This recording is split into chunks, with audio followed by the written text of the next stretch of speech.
Oh, good morning, everybody, or good afternoon, depending on where you're dialing in from. I'm just going to give it a couple of, maybe one more minute to let our attendees all come online. We've got most people, I think, dialed in now, and then we will start the webinar very shortly.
Okay, well, I think that is a good enough place to start. Kia ora koutou, tēnā koutou katoa, ngā mihi nui, kia koutou, hello Olketa, and welcome everybody to the first of what we hope will be a regular series of webinars in collaboration between New Zealand Trade and Enterprise, the Australian Trade and Investment Commission, Austrade, and New Zealand, Australian and Pacific businesses. So look, we're delighted to be doing this in partnership with our Australian counterparts, Austrade, as well as the Australia Pacific Islands Business Council and the New Zealand Pacific Business Council. And before I start, let me just acknowledge a few people that we have online today. So my name is David Dewar. I'm the Trade Commissioner for the Pacific from New Zealand Trade and Enterprise. I'd also like to acknowledge my Australian colleague, Adrian Weeks, the Trade Commissioner from Austrade. I'd like to acknowledge Mr. Frank Yorn, the Executive Director of the Australia Pacific Islands Business Council. I believe we have Mr. Ian Clark, the President of the Australia Pacific Islands Business Council as well on the line. So greetings to you, Ian. Daniel Ludlam is the Chair of the New Zealand Pacific Business Council. I'd also like to acknowledge John Heaslip and Simon Donald from the Australian and the New Zealand High Commissions in Honiara. And of course, my team from New Zealand Trade and Enterprise, Scott James, Kath Cooksey-Little, and especially Tannen Zoricht, who have been instrumental in setting up this webinar today. So thank you to all of those people. And of course, thank you to everyone for dialing in today. This Pacific Project Series is designed to meet a need that has commonly been identified by businesses that we've been working with on infrastructure projects in the Pacific, specifically around that need for better information about upcoming project pipelines, and hopefully over time, I think the ability to interact, to get to know one another a little better, and forge some better connections and partnerships to take forward projects in collaboration with one another. As we know, it's no substitute, of course, for in-person gatherings, but of course, I think over the last couple of years, COVID has taught us a number of electronic workarounds. So hopefully the Zoom platform is relatively familiar to everyone by now, and that it can sort of suffice in the meantime. It's really exciting to kick this off with this webinar here on the Solomon Islands water infrastructure.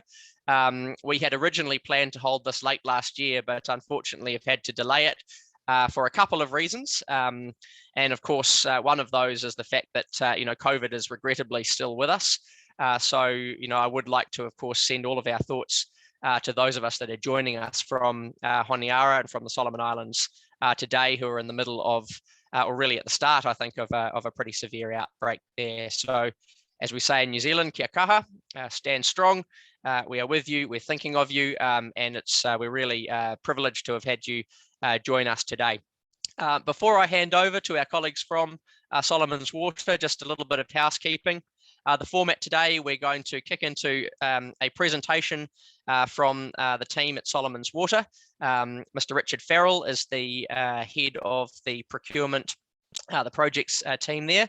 And I think we're joined as well by Adam Saranki, who's one of the project leads on this particular project as well. So welcome to both Richard and Adam, and apologies I've received apologies from both Mr. Ian Gooden, the CEO of Solomon's Water, and from Mr. Scravin Tongi, who's away unfortunately with illness.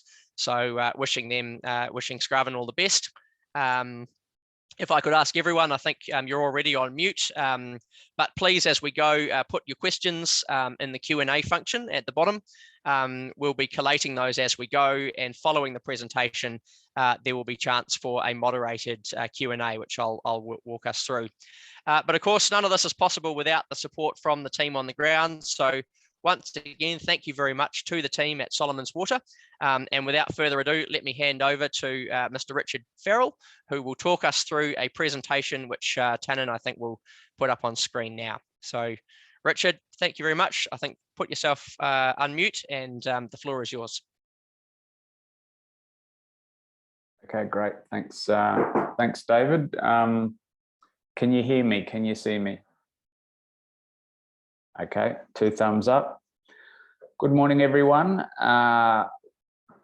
Richard Farrell here, head of the project management unit for Solomon Water, currently sitting in Honiara in beautiful Solomon Islands. Unfortunately, having a bit of a COVID-19 situation at the moment, catching up to the rest of the world, and just going through our first wave of COVID-19 experience. With me today is Adam, one of my project managers, and he will be answering any particular specific technical questions that you may have at the end of the presentation. Ian, the CEO, is on leave at the moment, and Scravin, the acting CEO, is down with some sickness at the moment, so hopefully he recovers quickly. All right. We'll jump into it. So as I said, good morning, everyone.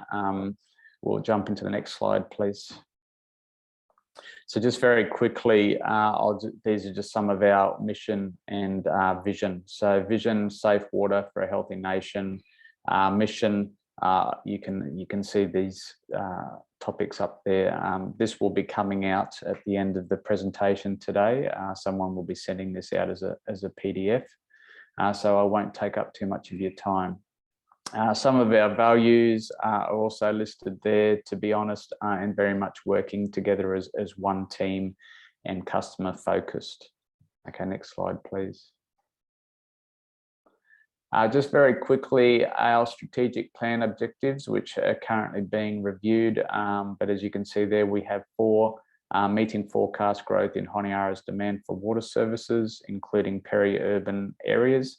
So there, peri-urban is another term for local settlements. Number 2, developing and delivering a wastewater strategy, especially for Honiara. Number 3, meeting the needs of the urban centres in Alki, Noro and Tulagi. And number 4, growing Solomon Water footprint in Solomon Islands, including Gizo and Munda. Yep, that's all good there. You can see the arrow down the bottom. No, that's fine. Next slide. Okay, just a bit of a strategic plan and investment for the next 30 years.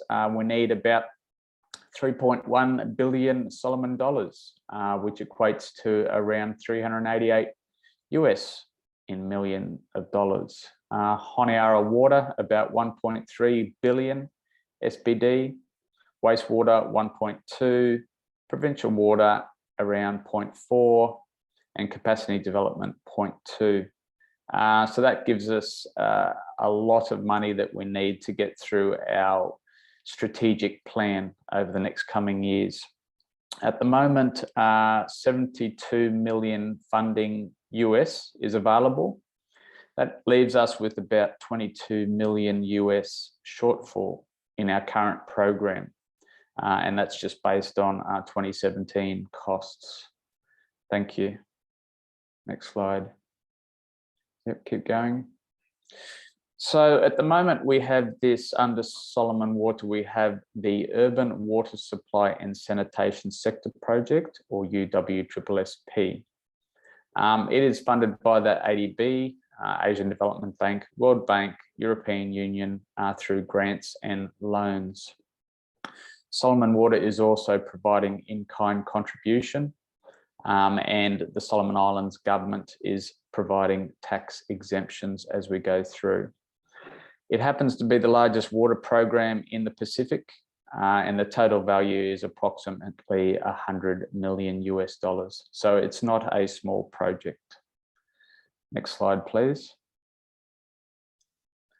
The UWSSP is broken up into 5 components.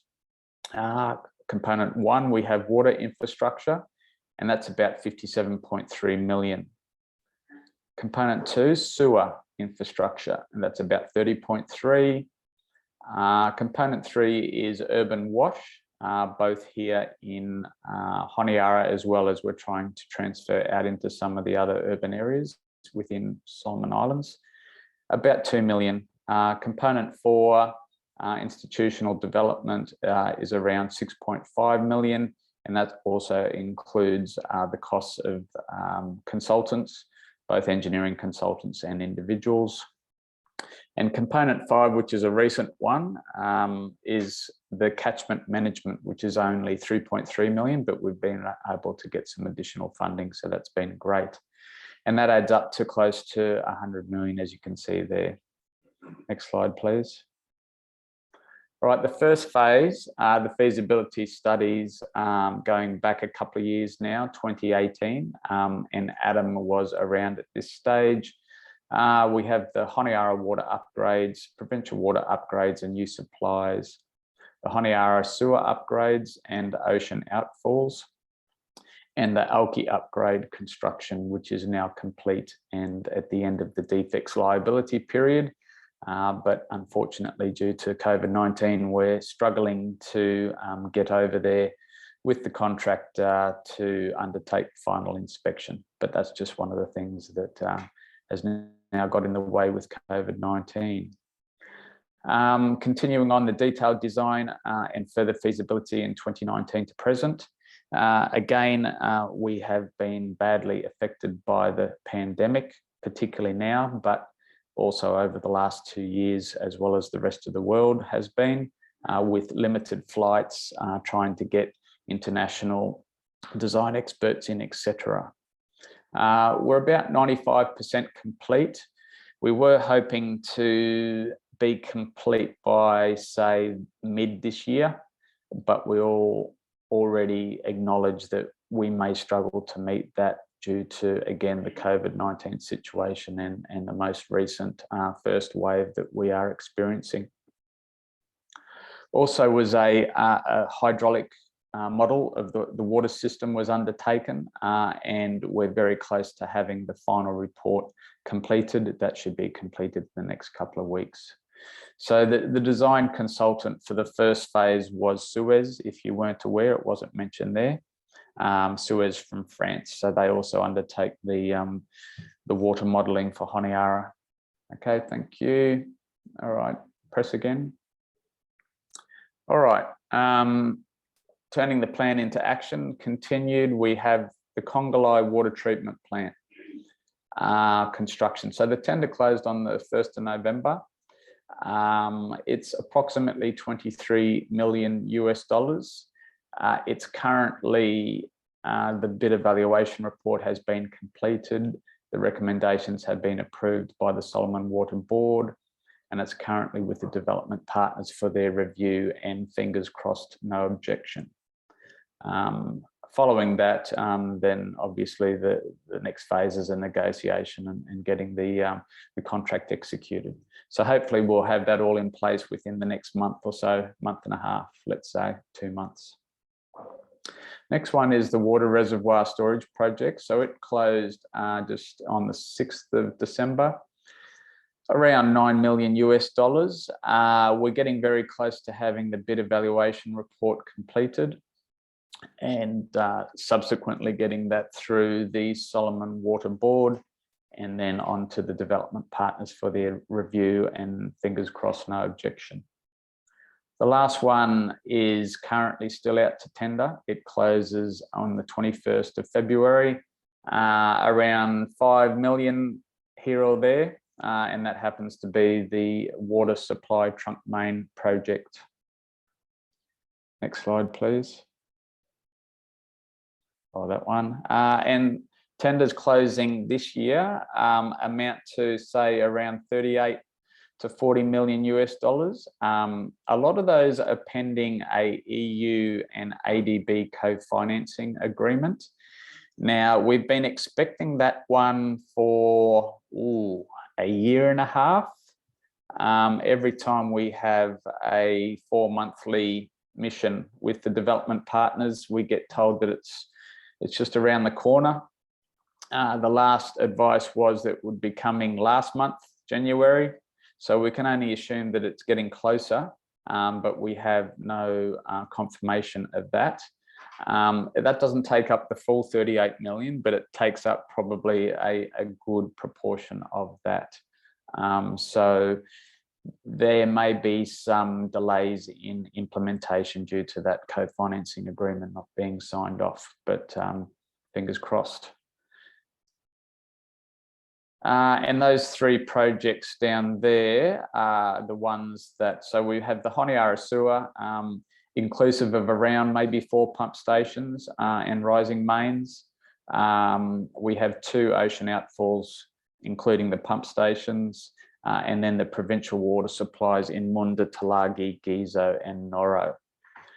We also have the Solomon Water funded capital works projects, which are generally undertaken by local contractors that may have some relationship with international contractors, or actually be international but based here, or have a depot here.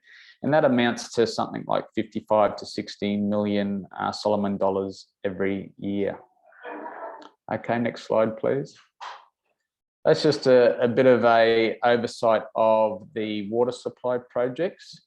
So you can see in the pink reddish boxes, that's showing the trunk mains over at White River, around 6 kilometres.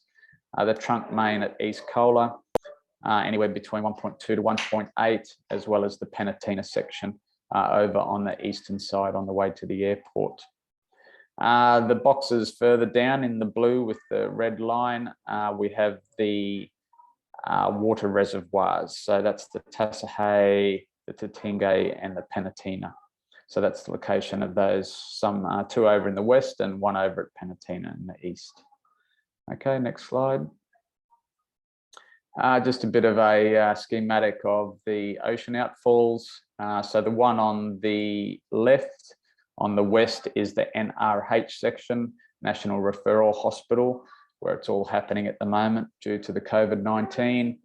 And then the one on the right-hand side is way over at Renati on the way to the airport. If you just look a little bit down from that soap there, you'll see a couple of schematics of the 2023 stadiums, which are currently being developed, constructed by the Chinese CCECC. So we're trying to hook into those as we speak with various projects to hook into that Renati section. Some of those are getting done under the Solomon Water budget. Turning the plan into action. Excuse me, I just need to.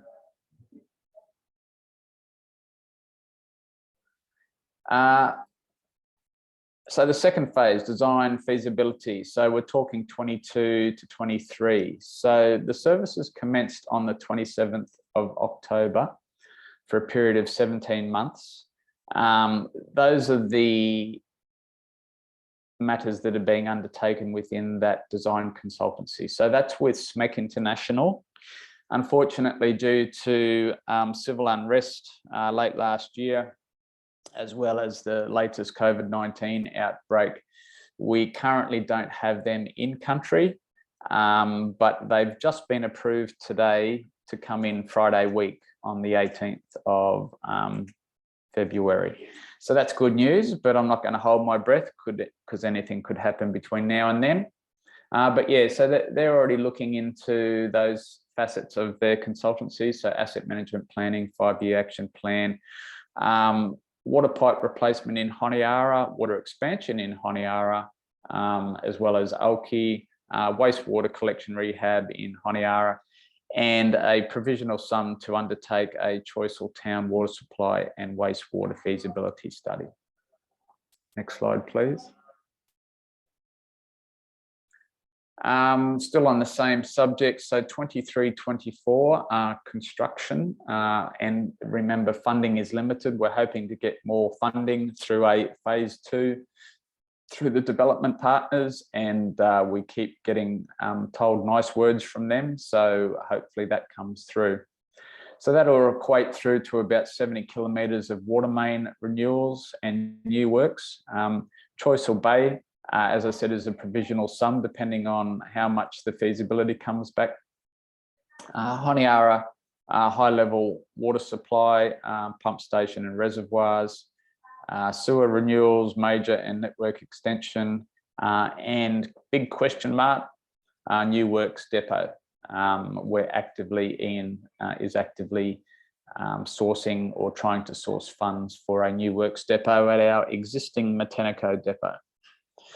Beyond 24, there's the Lunga water treatment plant, which is a massive $50 million US, and that's currently unfunded. So if any of you nice people out there have got 50 million, please send it our way. Procurement, next slide, please. Just some very quick things that you need to know. So the bidding is ADB procurement rules. They're the lead on this one. We use e-tendering, which is managed by us, but we go through the TenderLink portal. So that's the TenderLink portal there. It's just CWA at the end, Solomon Islands Water. Bid queries and bids are submitted through the TenderLink portal. On-site pre-bid meetings within 3 weeks of bid issue, and attendance is not, attendance is recommended, but it is not mandatory. Next slide. We want you to bid, of course. So what we've done is we've extended the bidding times on the initial bid that has gone out. Unfortunately, we've had a couple of rebids, so we've had to reduce the bid times on those. But when it goes out for the first time, definitely an extended bidding time. Drone footage is provided where appropriate. So we actually undertake that and take as many photos as we possibly can to make you guys that can't physically get here or don't have a local agent, then yeah, that provides a good oversight. We encourage the use of local agents, and we are able to provide a list of those local agents for you to then take further. That is, if you don't already have a close association with a local agent here. And negotiated contract start date with these COVID-19 situation, and last year with the civil unrest that we had. Fingers crossed that doesn't come back. But yeah, we need to be flexible in regards to contract start dates, etc. Next slide, please. Just very quickly, the ADB bidding documents, they're all standard. They're all located at that website there. And we're working to projects with concept notes approved on or after the 1st of July.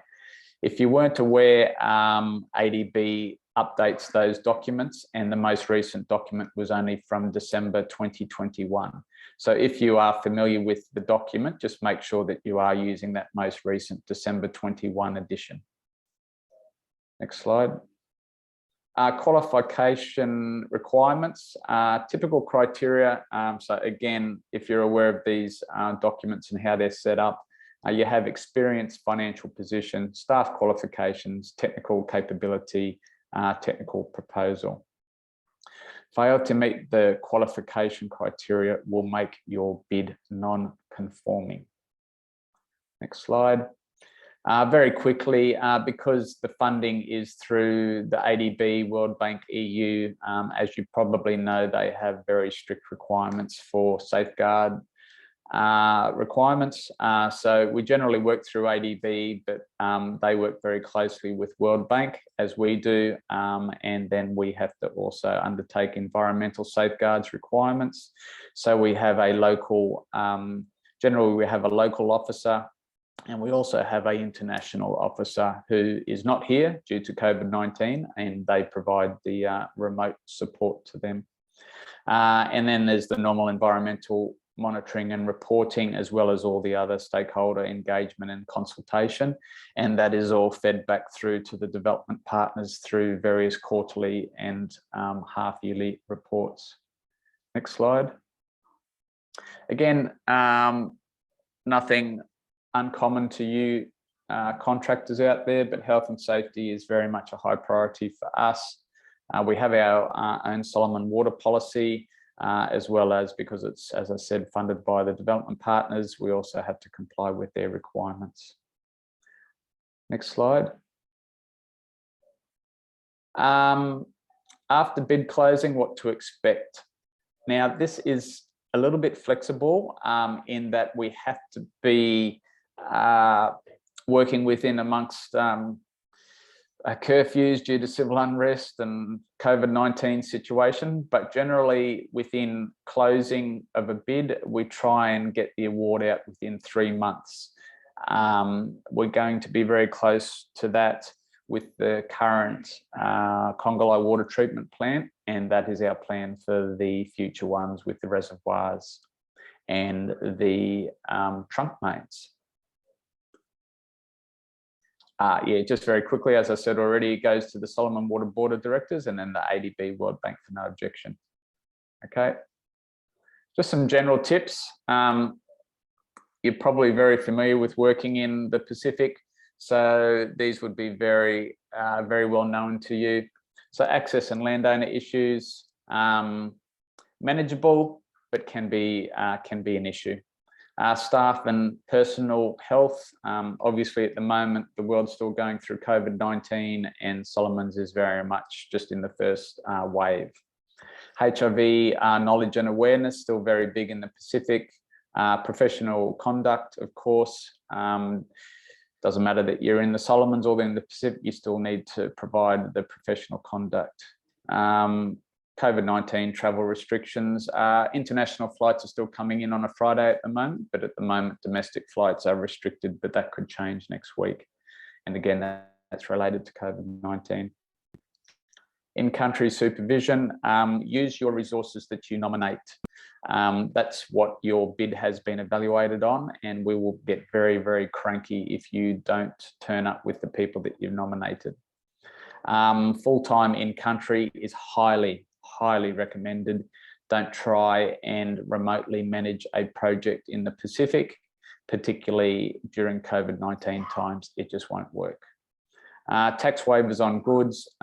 Yes, you just need to secure your own tax advice on that one. Next slide.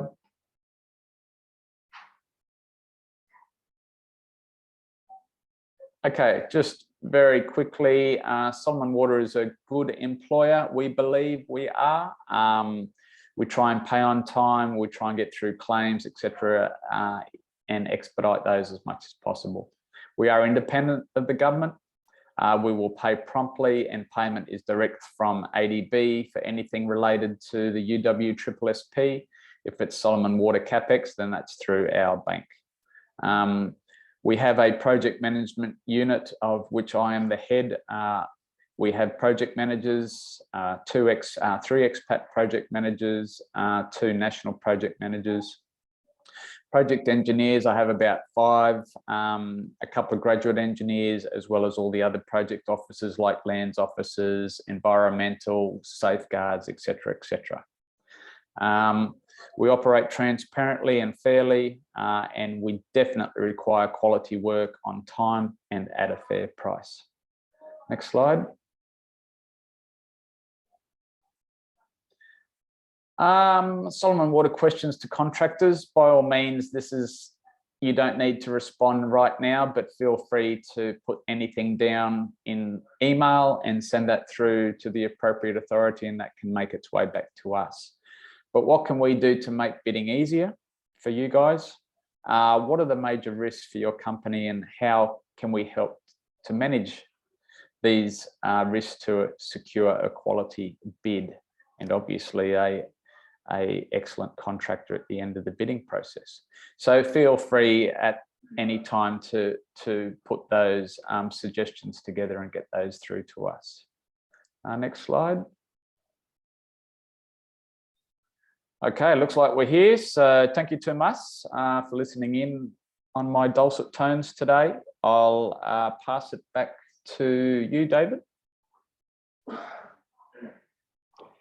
Look, thank you very much, Richard. That was a really comprehensive presentation, and I think we actually had relatively limited questions throughout. So maybe you managed to answer quite a few. But look, I do have a question actually for well, this is a question that Adam has put in the chat. So Adam, I don't know if this is actually one that you wanted asked or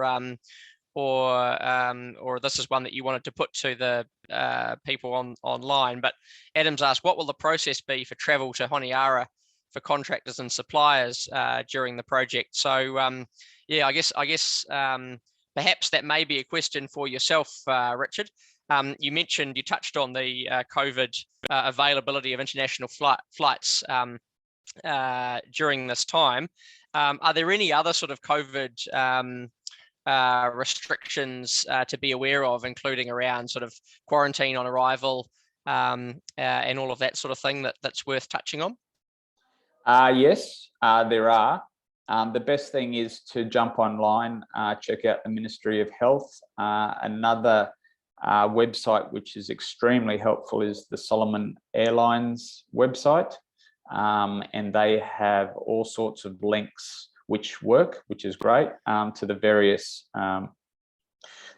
links to what you have to do. So basically, to get here in the first place, you need a work permit, and then you also need to, because of the situation of COVID, you need to get your name onto a government gazette, and there's a process to follow through that.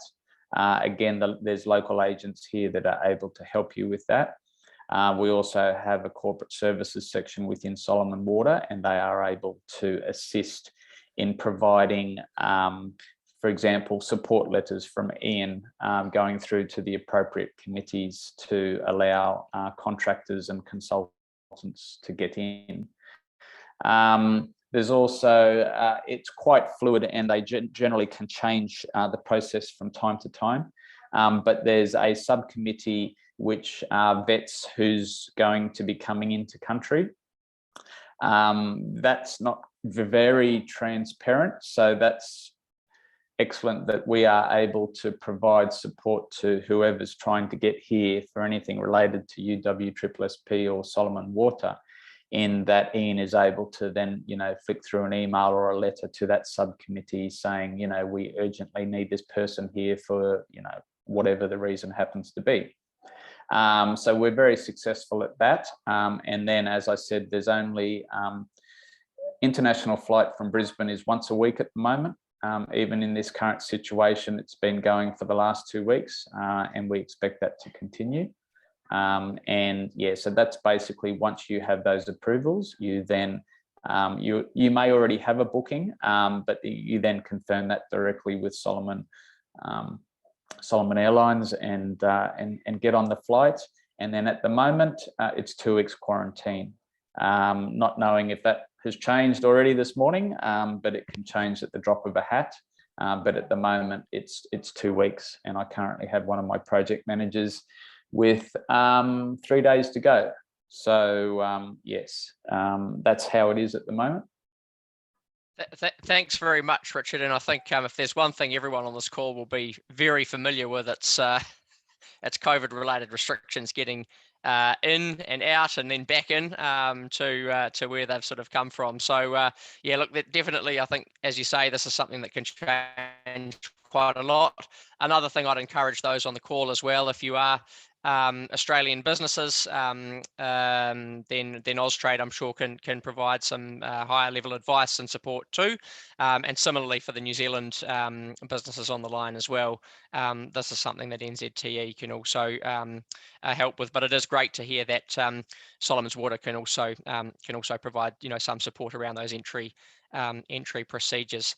Another question that's just come in the chat is around, Richard, you mentioned in your presentation, I think, some of the tax exemptions that the Solomon Islands government has for the project. Are you able to either now or at some point provide either a link to or a list of what the specific exemptions are?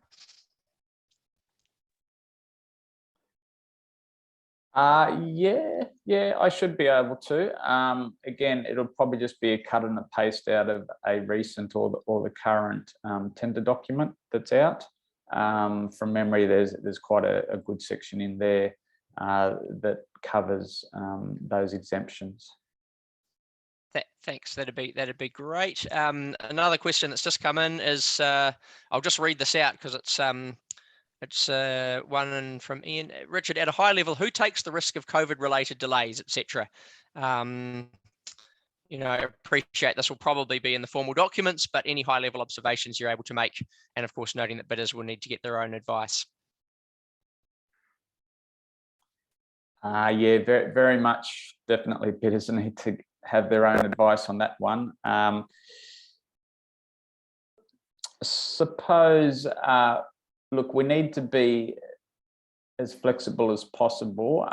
Definitely in the bid documents, there is a section which covers the contractor has to submit a COVID-19 management plan, so that they're fully aware of what's going on at the time of bid. I'm not saying that things may not change or may change, but so that we're fully comfortable with them being able to tell us how they're going to manage their whole implementation during this COVID-19 time.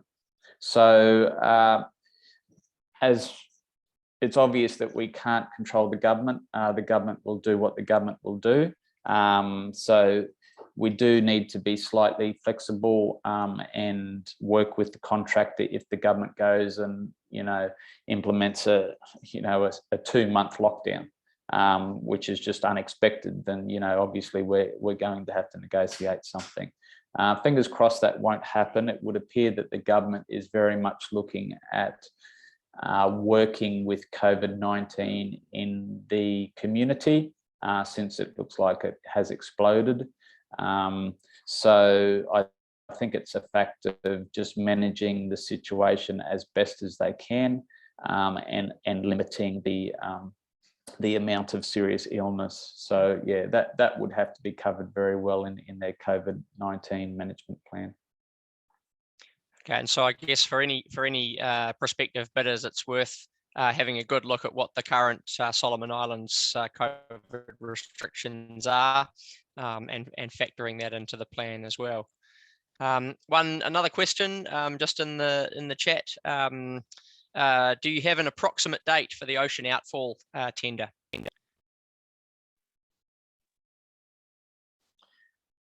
Ocean outfall tender, that's a good question. There's a few matters undergoing at the moment. So we have to now undertake an EIS. So we're currently finalising the terms of reference for that. But ballpark for the tender, I think would be Q4 this year. Q4 of the calendar year. Q4 of this calendar year, and that is also dependent on funding as well. So we would like to go out with the full package, but depending on available funding, as I noted, that EU ADB grant agreement, which is still yet to be signed off, we may have to manipulate that tender slightly, and it might not be a full 750 meters long. It might only be 250 meters long, or yeah, we're having to be quite flexible because it's very much a moving feast in both regards to the EIS as well as funding troubles. Thanks, Richard. I think we've exhausted the questions in the chat, but perhaps while people are having a little think, one thing you mentioned that sprung to mind for me was your list of local contractors that people on the call who might be based overseas can partner with. I guess acknowledging the fact we've got quite a few people on this call today, many of whom may not be considering themselves as prime contractors, but really looking for supply or subcontracting opportunities. Is there anyone, if people on this call have that kind of specialist expertise that they wanted to put their hands up for, is there anyone that they can kind of email their details to perhaps be added to that list for consideration? So yeah, we have a list of local contractors that's managed by our procurement team. I think it would be okay to share it with people attending today. Again, it just has their contact details. You may be able to contact them then directly, or do a bit of a Google search to see which are the bigger ones. We do have a couple of bigger contractors here and a lot of medium and smaller ones. But depending on what the international is after, then that would be a good place to start. And yeah, I think I'd be okay with sharing that with you and getting it out to the participants. Yeah, that would be great, Richard. And just, I guess, the other part of that question was if people are, either based in the Solomon Islands and offer that specialist capability, but might not yet be on that list, are you open to either through you or through Adam or through someone else in the team for us to send details of additional companies that might be interested in putting themselves forward? Yeah. No, definitely. Yeah. Please, if you have contractors, consultants that are interested in working here and have the expertise in the field that we need, then yeah, we would be silly not to accept. Great. And would you be the person to contact for that? Yeah, that's fine. Just flick it through to me. Yeah. And if you wish, you could CC Adam. That's fine. Brilliant. Thank you very much. Gosh, it's sounding like we may well be answering all of the questions here. I'll throw it open. Does anyone want to come off mute to ask a question or put a hand up?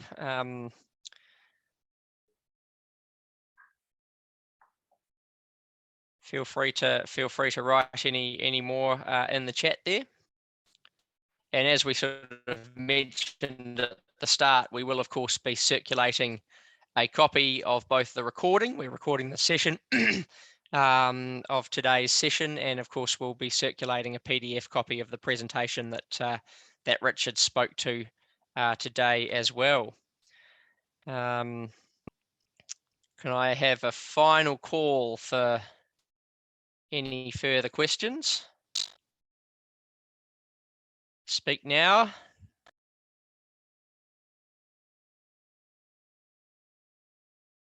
No. All right. Well, I think, look, let me just thank you again, Richard, for that presentation today.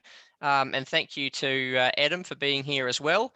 And to everyone who's dialed in today. I see we still have over 60 participants in the presentation today. So really fantastic turnout. Thank you again to everyone for making yourselves available to come along to present to us today and for expressing your interest in what is a very significant project in the Solomon Islands. If anyone on this call is aware of or is following similar or is responsible for similar projects elsewhere in the Pacific, feel free to get in touch with myself or with the Austrade team or either of the Pacific Business Councils, because I think we would be very interested in hosting similar sessions in relation to other projects as well. But look, for now, I hope that everyone's interest has been sated and questions have been answered. And let me, I guess, close by once again thanking Richard and Adam and the team at Solomon's Water and all of the co-sponsors for today's event. Thank you very much, everyone. We will be in touch with you with copies of the presentation. And I will, I think with that, draw it to a close. Adam, you've taken yourself off mute. Did you want to add anything? No, that was a pocket unmute. I just asked him if he needed, and he's okay. All right. Well, everyone, thanks once again, and we will be in touch again soon. And any further questions that you have, you can feel free to send them either to Richard or to myself and or Adrian, and we can pass those on as well. Thank you, and ka kite, and see you again soon. Thank you, everyone. Have a good day. Take care. Bye-bye.